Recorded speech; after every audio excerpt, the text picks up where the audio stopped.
Ginaprobaran han Provincial Health Board han Eastern Samar ang resolusyon nga nasuporta pagpahaluag han Philippine Multi-Sectoral Nutrition Project PMNP Connect ha probinsya durante ang 5th Provincial Health Board ng Provincial Nutrition Council meeting nga ginbuhat han Mayo 25 ha Pijo Conference Hall, Old Capitol Building, Borongan City.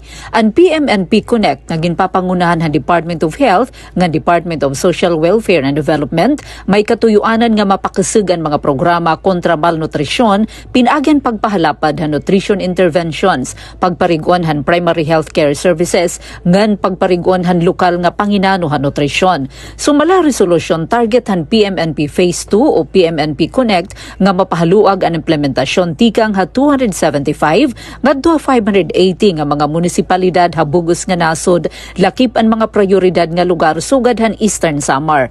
Lakip gihapon ha mga target han proyekto ang pagminos han stunting ha kabataan, pagpakusog han community-based nutrition services, pagpahaluag han parenting effectiveness sessions, ngan pagpauswag han pondo ngan pagdumara para han nutrisyon.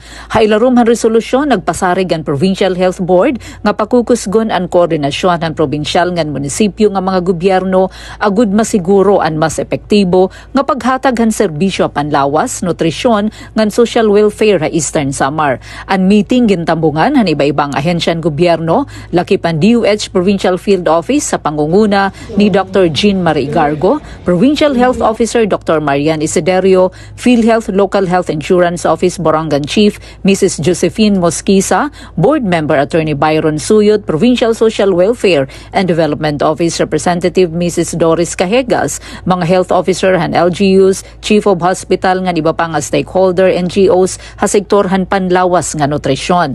Lakip gihapon ha mga gintalakay durante han meeting ang Water and Sanitation Summit nga an engagement meeting with League of Municipalities of the Philippines Eastern Samar Chapter nga nakatalan pagbuhaton na Hulyo yana nga tuig.